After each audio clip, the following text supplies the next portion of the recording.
Hello everyone, welcome to visionary classes.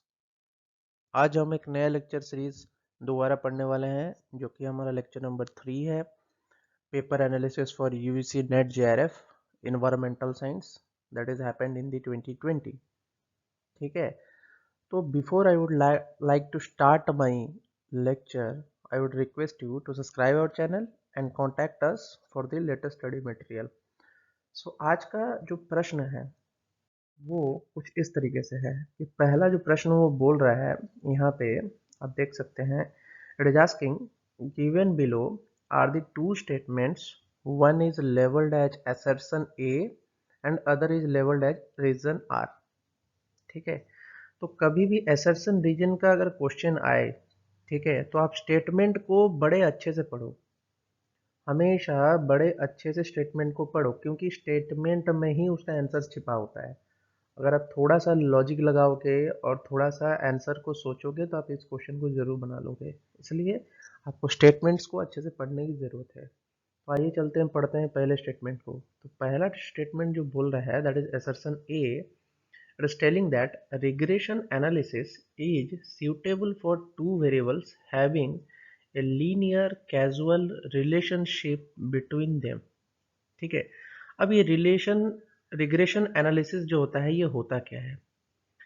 It is a statistical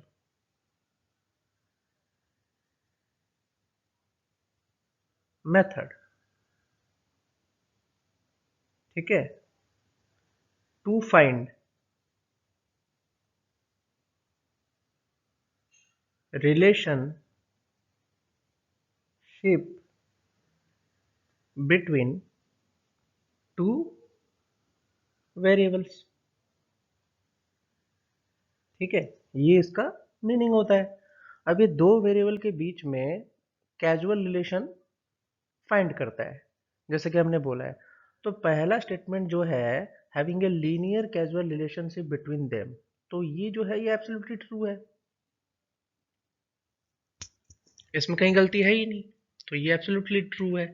regression analysis is suitable for two variables having a linear casual relation between them. तो किसी भी दो variable के बीच का अगर आपको फाइंड करना है रिलेशनशिप, तो regression analysis is very good, है ना। तो ये आपका आंसर 100% ट्रू है। नेक्स्ट स्टेटमेंट की बात करते हैं, रीजन। तो रीजन में वो क्या बोल रहे हैं? The casual relationship between the two variables is never curvilinear. अब इसके लिए आपको पता होना चाहिए कि किन तरीके के रिलेशंस मौजूद होते हैं किसमें, रिग्रेशन एनालिसिस में। तो इसको जानने के लिए आपको क्या करना होगा? For finding this you have to know the different types of graphs that come in a regression analysis graph. ठीक है, तो ये ग्राफ जानने के लिए आपको क्या करना होगा? एग्जांपल्स लेने होंगे। तो पहले हम एग्जांपल्स लेके करते हैं। तो पहला example that we are seeing here is about the sales versus ad clicks. ये जो एड क्लिक्स है ये हमारा एक्स एक्सिस में है and the sales is in the Y axis.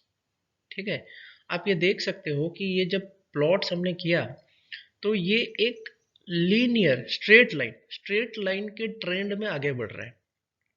ठीक है, और यहाँ की आर स्क्वायर की वैल्यू कितनी है? 0.8। That is very good. ठीक है, मतलब अच्छे से दोनों के बीच का रिलेशन जो है वो दिख रहा है। किसके में? यहाँ पे सेल्स वर्सेस एड क्लिक्स में। तो यहाँ से आपको पता चल गया। लेकिन अगर आप इसका इक्वेशन देखो तो ये क्या है? y equal to 1325.2x plus 14922। ठीक है, ये इसका इक्वेशन है और this equations belong to straight line. Straight line का ही इक्वेशन होता है ना। अगर आपने 3D पढ़ा हो, 3D ज्योमेट्री पढ़ा हो, तो ये स्ट्रेट लाइन का इक्वेशन होता है। सिमिलरली अगर आप बात करो नेक्स्ट इक्वेशन, जहां पे ये dry compression strength and lime coal fly ash ratio के बीच का जो ग्राफ है, यहाँ पे आप देख सकते हो ये एक तरीके से कर्व बन रहा है, कर्व। लेकिन है किसके बीच में? दो वेरिएबल के बीच का ही रिलेशन दिखा रहा है, लेकिन ये कर्व है, मतलब ये कर्वी लीनियर है। अब कर्व लीनियर का मतलब क्या है कि हर पॉइंट पे ये लीनियर है लेकिन कर्व की तरह फॉर्मेशन हो रहा है। अभी इसका इक्वेशन आप देखो, y इक्वल टू क्या दिया है, -5.41 x² प्लस 11.18 x प्लस 2.22। तो ये एक तरीके से क्या है, क्वाड्रेटिक इक्वेशन है। तो क्वाड्रेटिक इक्वेशन में भी तो दो वेरिएबल्स होते हैं, तो इसका मतलब ये नहीं कि उसका ग्राफ नहीं बनता है, उसका ग्राफ भी बनता है, तो दैट इज कर्वीलिनियर। तो इस वजह से जो सेकंड स्टेटमेंट है दैट इज फॉल्स, क्योंकि यहाँ पे नेवर दिया है। ये वर्ड बहुत इंपॉर्टेंट है। अब ये वर्ड आपने अगर ध्यान नहीं दिया हो तो आपने जरूर गलती की होगी इसमें। ये नेवर वर्ड को पढ़ना जरूरी है, इसीलिए क्वेश्चंस को बड़े ध्यान से पढ़ना होता है। ठीक है, attend question very minutely and reading very calmly. ठीक है, तभी आप इस क्वेश्चन को बना पाओगे। तो as we got, A is correct and R is not correct. तो असर्शन करेक्ट है और आर नॉट करेक्ट है। सिंपल था ये क्वेश्चन। Next thing we are seeing here, you can see, अब देखो यहाँ पे क्या क्या बन रहा है। ठीक है, तो यहाँ पे दिख रहा है आपको किस तरीके से ये पॉजिटिव रिलेशनशिप दिखा रहा है। यहाँ पे आप देखो, this is showing positive relationship, this is showing negative relationship, this is showing linear relationship, this is showing curvilinear relationship। ठीक है, तो ये टाइप्स है, these are the types। ठीक है, स्टैटिस्टिकल में ये सब टाइप्स हैं। स्टैटिस्टिकल एनालिसिस जो कर रहा है रिग्रेशन का, उसके ये टाइप्स है। तो आपको अगर पता किया जाए तो पॉजिटिव रिलेशनशिप क्या इंडिकेट कर रहा है कि the value of the independent variable. अब यहाँ पे बात आता है इंडिपेंडेंट और डिपेंडेंट क्या होता है। ठीक है, पहले ही हमने पढ़ रखा है कि एक वाई एक्सिस है और एक एक्स एक्सिस है। ठीक है, सपोज करो आपका इक्वेशन बनता है y इक्वल टू 4x। ठीक है, जिसमें जो x होता है वो क्या है, इंडिपेंडेंट है। क्यों, अब बात करते हैं क्यों। ठीक है, तो इंडिपेंडेंट क्यों है भाई, सिंपल सी बात है, ये इंडिपेंडेंट इसीलिए है क्योंकि x के चेंज होते ही y की वैल्यू चेंज होती है। ठीक है, तो y क्या है, x पे डिपेंडेंट है ना। मतलब आप पढ़ाई तभी करोगे जब आपको खाना मिलेगा। तो खाना क्या हुआ, x वेरिएबल हुआ, और y आपका क्या हुआ, इंडिपेंडेंट वेरिएबल। आपकी पढ़ाई तो इंडिपेंडेंट होगी। ठीक है, तो उसी तरीके से इंडिपेंडेंट और डिपेंडेंट का कंसेप्ट है कि x जो है इंडिपेंडेंट है और y जो है डिपेंडेंट है। ठीक है, तो ये क्या बोल रहा है, the positive relationship indicates that as the value of independent variable increases the mean of the dependent variable also tends to increase. ठीक है, तो पॉजिटिव रिलेशन में देखो इंक्रीज किया, सिमिलरली नेगेटिव रिलेशन की बात करें तो डिक्रीज किया। क्यों, क्योंकि उसका इंडिपेंडेंट वेरिएबल डिक्रीज किया। ठीक है, ये बात है। नेक्स्ट अगर हम बात करें लीनियर रिलेशनशिप, तो लीनियर रिलेशनशिप में क्या हो रहा है कि उसमें वो मॉडलिंग कर रहा है, लेकिन ऑल्दो मॉडल हो नहीं पाया है, कि वो बस एक फिटिंग लाइन लाना है, उनको लीनियर इक्वेशन बनाना है। तो वहां पे वो लीनियर रिलेशनशिप दिखा रहा है। देखो ये भी लीनियर है, बट यहाँ पे बस एक इक्वेशन बनाने के लिए ऑल्दो स्कैटर्ड है, मतलब जो, लेकिन उसको लीनियर रिलेशनशिप लाना है, इसलिए उसने एक, तो इस तरीके से प्लॉट किया है उसको, मतलब लीनियर ट्रेंड दिखाया है। ठीक है, जैसे कि आप देख सकते हो ना, y equal to mx plus C, ये वाला जो कर्व बनेगा that is linear straight line है।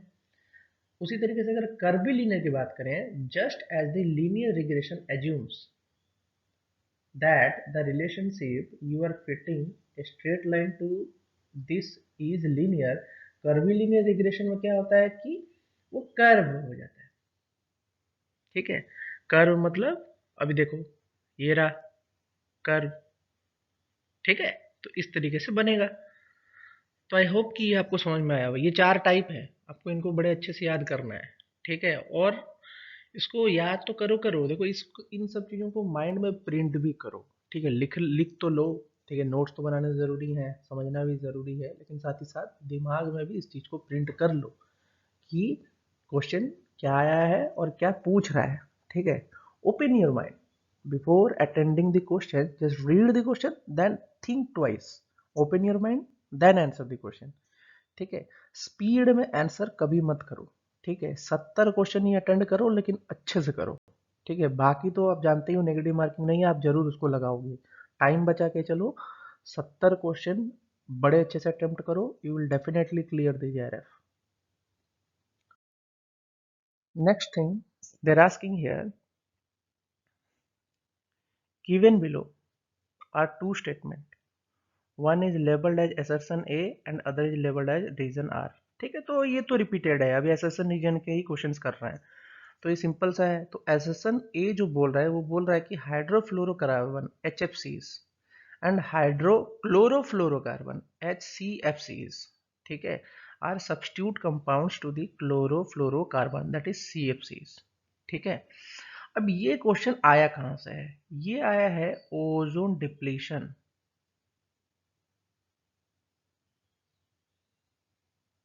ये भाई ओजोन डिप्लीशन टॉपिक से है. ठीक है, तो ये अब टॉपिक मेरे को बताने की जरूरत नहीं है. अगर मैंने इस टॉपिक का नाम लिख दिया है तो you should search for it and read it. ठीक है, ऑल्दो आपको कुछ मेरे वीडियोस में मिल जाएंगे, कुछ नहीं मिलेंगे, जिनको मैं बनाने वाला हूँ बहुत जल्द. तो आपको ओजोन डिप्लीशन को ऑल्दो पढ़ लेना है, पहले ही पढ़ लेना है, ताकि आपको इस क्वेश्चन में कभी दिक्कत ना हो. Next thing that is reason, that is HF CFCs and HFCs are quite susceptible to the reaction with OH radical in the troposphere. ठीक है, तो ये हमारा assertion है और ये हमारा रीजन है. सबसे पहला चीज ये उसने दे दिया है. तो अब बात करते हैं कहानी. ठीक है, कहानी कहां से स्टार्ट हुई है? कहानी स्टार्ट हुई है CFC से. ठीक है, इसको पकड़ो CFC से. तो CFC से क्या पकड़ो? CFCs are called as chlorofluorocarbon that is non-toxic, non-flammable with a composition of carbon, chlorine, fluorine. जैसे कि इसके नाम से ही पता चल रहा है CFCs. CFCs broken up by UV in stratosphere and able to destroy the ozone layer. ठीक है, ये इसकी कहानी है. बट अगर हम बात करें HFC, HCFCs एंड HFCs, ठीक है, इनकी अगर बात करें हाइड्रोक्लोरोफ्लोरोकार्बन एंड हाइड्रोफ्लोरोकार्बन, इनकी अगर हम बात करें तो ये भी स्ट्रेटोस्फेरिक ओजोन को डिस्ट्रक्ट करते हैं, बट लेसर एक्सटेंट में. तो अगर CFC भी डिस्ट्रक्ट कर रहा है और ये भी डिस्ट्रक्ट कर रहा है तो ऑब्वियसली क्या है, ये एक तरीके की similar kind of reactions follow कर रहे होंगे डिस्ट्रक्शन के लिए. ऑब्वियस है, तो इसी वजह से इसको सब्स्टिट्यूट भी बोला जा सकता है ना. तो पहला जो ऑप्शन है दैट इज 100% ट्रू. ये इसके सिस्टर्स हैं, अगर बोला जाए तो नेबरिंग सिस्टर है, सब्स्टिट्यूटिंग सिस्टर्स हैं.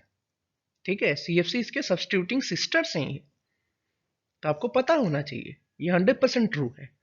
और नेक्स्ट थिंग उसने जो बोला है कि OH रेडिकल के साथ जो रिएक्शन है वो भी ट्रू है, क्योंकि ये रिएक्ट करता है. ठीक है, susceptible to the reaction of OH radical in the troposphere, ये भी है. अब ये क्या रिएक्शन है, लेट अस स्टडी दिस. तो ये जो रिएक्शन है, आप यहाँ पे रिएक्शंस देख सकते हो.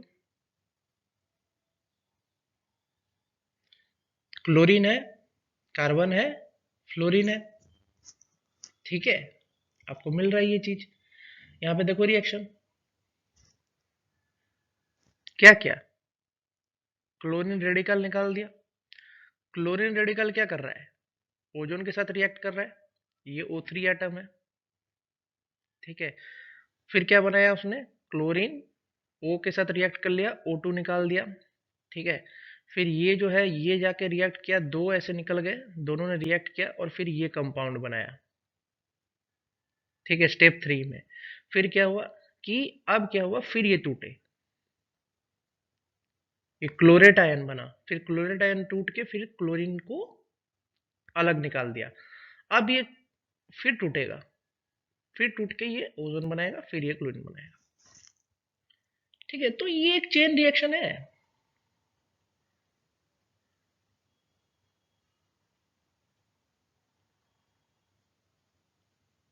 जो कि एटमॉस्फेयर में होता रहता है. ठीक है, तो इसका रिएक्शन का रेट अगर बढ़ा दिया जाए तो ओजोन डिस्ट्रक्शन होगा. ऑब्वियस सी बात है, ओजोन डिस्ट्रक्ट होता रहेगा, टूटता रहेगा. ठीक है, तो आपको रिएक्शंस भी याद करना है, यू शुड रिमेंबर. ठीक है, ओजोन केमिस्ट्री पूरा पढ़ो अच्छे से. Ozone chemistry is very very important for examination. ठीक है, इस चीज को तो अच्छे से पढ़ो, इसमें कहीं गलती मत करो. अच्छे से जाके इस चीज को पढ़ो एंड रिवाइज करो, फिर बात करना, ठीक है, इस चीज पे। Again we are discussing the assertion reasoning, ठीक है। इस टाइम पे क्या वो पूछ रहा है कि एसेशन रीजनिंग में कि solar and wind energy systems are required quite large structures related to the power produced. तो भाई ये कुछ बोलने की बात है, ये तो जनरल स्टेटमेंट है, ऑब्वियसली ट्रू है। अब क्यों ट्रू है आप खुद देख लो। देखो सोलर पार्क दिख रहा है यहाँ पे, ठीक है, और विंड पार्क भी दिख रहा है। तो ये क्वेश्चन तो आप ऑब्वियस है, तो ये तो आप बनाओगे ही बनाओगे, ये क्वेश्चन में तो कहीं गलती होना ही नहीं है। भैया आसपास में थोड़ा इन्वायरमेंट में थोड़ा देख भी लो क्या क्या हो रहा है, ऐसा नहीं है कि चुपचाप बैठे रहोगे तो एग्जाम निकल जाएगा, ठीक है, थोड़ा आइडिया भी तो होना चाहिए आसपास में क्या हो रहा है। एक सोलर पैनल कितना ही एनर्जी देगा बताओ, एक 12 वाट का अगर मैं सोलर पैनल लगाऊं कितना एनर्जी देगा, एक बल्ब तक का एनर्जी देगा, ठीक है। अगर मैं बड़े बड़े पैनल्स लगाऊं पूरे सोलर पार्क में लगाऊं तो एक सिटी को कम से कम एनर्जी मिलेगा, ठीक है। तो सोलर एनर्जी जितना पावर रिलीज करता है एक बड़ा स्ट्रक्चर में, एक स्ट्रक्चर में, वो बहुत ही कम होता है, एक घर को शायद 2 दिन चला ले या 1 दिन चला ले, ठीक है। तो इसी वजह से सोलर पार्क और विंड पार्क का कंसेप्ट आया है कि बड़े बड़े ओपन स्पेस में ये सब लगाया जाता है। तो आपको ये चीज़ पता होना चाहिए कि जो solar and wind energy system है उनके लिए लार्ज स्ट्रक्चर्स चाहिए, ठीक है। फिर अगर हम बात करने लगते हैं एनर्जी फ्लक्स डेंसिटीज, अब ये एनर्जी फ्लक्स डेंसिटी क्या होता है कि एक पर्टिकुलर सरफेस में कितनी एनर्जी पास कर रही है एट ए पर्टिकुलर टाइम पे, that is energy flux density, that is associated with the solar energy and wind energy are on an average very small। Simple सी बात है।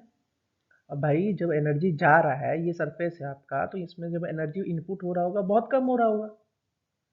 जब एनर्जी का इनपुट ही कम हो रहा होगा एक पर्टिकुलर सरफेस में, ऑब्वियस है इसी वजह से क्या चाहिए, इसी वजह से तो आपको चाहिए कि ज़्यादा से ज़्यादा पैनल लगे या ज़्यादा से ज़्यादा विंड मिल लगे ताकि आपको ज़्यादा से ज़्यादा एनर्जी मिले, ठीक है। तो इस क्वेश्चन का आंसर तो आई थिंक किसी ने गलती किया नहीं होगा क्योंकि ये बहुत ही ईजी क्वेश्चन है and it is very very true, ठीक है। तो ये तो आपको बताने की ज़रूरत ही नहीं है। So in this question, you are saying the assertion is given some countries are immune to impact of climate change। भाई ये कैसा स्टेटमेंट है, ये स्टेटमेंट तो ऑब्वियसली रॉन्ग होगा ना। क्यों?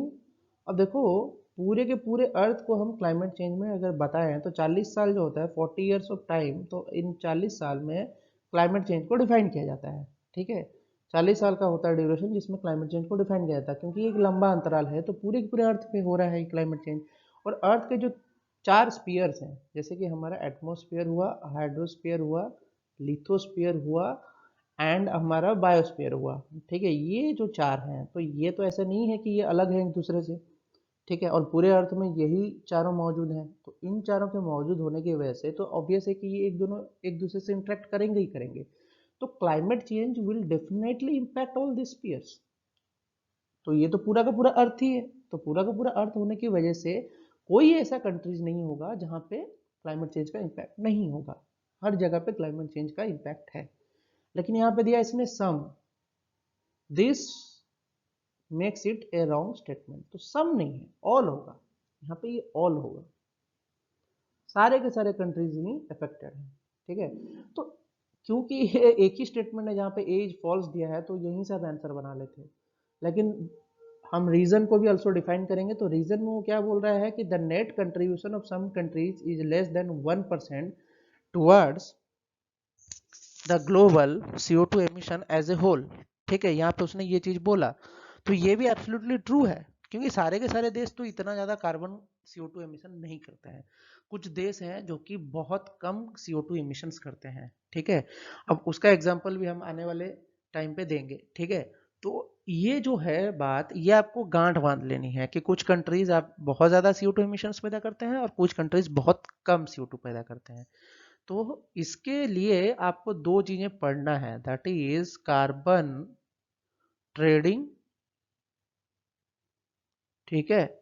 फिर आप पढ़ो कार्बन फुटप्रिंट, ठीक है। एक और है दैट इज कार्बन क्रेडिट, ठीक है। ये जो है तीन concept, this is very very important from examination point of view, you should read it. ठीक है, इंपॉर्टेंट है, आईएमपी वेरी इंपॉर्टेंट है। ठीक है, इसको तो जरूर पढ़ो भाई, बिना इसको पढ़े आप आंसर नहीं बना पाओगे। ठीक है, you should read it very clearly. Okay, अब बात करते हैं हमारा जो इंटरेस्टिंग फैक्ट्स है। देखो बिना फैक्ट्स के हम वीडियो बनाते नहीं है, क्योंकि आपको फैक्ट्स जानने की बहुत जरूरत है। Without facts you can not do anything. ठीक है, तो आपको ये चीज याद करना है। ठीक है, एग्जाम में बैठने से पहले आपको ये याद करना है, क्या है? Climate risk index. ठीक है, ये जो टर्म है ये आपको याद करना है, क्लाइमेट रिस्क इंडेक्स। तो ये जो मैप है ये आपको 2019 तक का, 2000 से लेके क्लाइमेट रिस्क इंडेक्स बोल रहा है, मतलब क्लाइमेट से प्रभावित कंट्रीज। ठीक है, अब यहाँ पे देखो इंडिया। ठीक है, इंडिया के हाल तो देख लो, ये रहा इंडिया। ठीक है, कितने में है? 11 से 20 के अंदर में है। ठीक है, तो ये कंट्रीज जो है हाई रैंकिंग में है, हाई रैंकिंग में है ये country, global climate risk index में ये हाई रैंकिंग में है। तो आपको पता होना चाहिए कि ये कंट्रीज काफी ज्यादा इफेक्टेड है। ठीक है, इन कंट्रीज को ज्यादा से ज्यादा क्लाइमेट से अफेक्टेड हो रहा है ये। ठीक है, तो आपको ये चीज पता होना चाहिए। ठीक है, फिर अगर हम बात करते हैं, एक और interesting fact is that is Tuvalu. Tuvalu, ठीक है, ये कंट्री का नाम है, this is a name of a country. अब ये कंट्री कहां मौजूद है? ये कंट्री पैसिफिक ओशन के इस पोर्शन पे मौजूद है। ठीक है, अब कुछ कंट्रीज के नाम आपको याद करने होंगे, क्योंकि देखो मैप रीडिंग बहुत इंपॉर्टेंट होता है। देखो ग्लोब ग्लोब और मैप रीडिंग आपके लिए इसलिए इंपॉर्टेंट है क्योंकि आप इन्वायरमेंट में हो, तो इन्वायरमेंट आपका ग्लोब एंड मैप ही है। ठीक है, चारों तरफ आप देखोगे जो चीज उसी से रिलेटेड है, तो मैप रीडिंग तो बहुत जरूरी है। इस वजह से एक कंट्री का नाम बता रहा हूँ, दैट इज टुवालू। ठीक है, तो इस कंट्री क्यों फेमस है? अगर बोला जाए ये कंट्री क्यों फेमस है, तो आप क्या बोलोगे? कि जो टुवालू है इसका नाम तो कभी नहीं सुना होगा, लेकिन big part of the reason why it has the lowest carbon footprint on the planet, इसका लोएस्ट कार्बन फुटप्रिंट है। Their current carbon footprint rest at zero. भाई जीरो है, 0 million ton of carbon dioxide है, मतलब बिल्कुल produce ही नहीं कर रहा है। They plan to continue this trend by doing away with the fossil fuel altogether. Fossil fuel का बर्निंग हटा दिया इन लोगों ने। ठीक है, तो ग्रीन एनर्जी की तरफ भागे होंगे, इस वजह से हट गया है फॉसिल फ्यूल। ठीक है, अब देखो ग्रीन एनर्जी का कंसेप्ट आ गया, तो ग्रीन एनर्जी के बारे में भी पढ़ो भाई, ग्रीन एनर्जी क्या होती है। ठीक है, ये भी पढ़ लो। तो आई होप कि आपको इस तरीके की इंटरेस्टिंग फैक्ट्स भी याद करने हो रहे होंगे। देखो न्यूज में ही आता है, if you are reading continuously the news you will get all this answers. तो कुछ फैक्चुअल क्वेश्चंस भी याद करो, जिससे आपका ब्रेन थोड़ा ब्रॉड होगा। ब्रेन अगर ब्रॉड होगा तो आप क्वेश्चंस को जरूर बना पाओगे। ठीक है, I hope you enjoyed this lecture, have a nice day.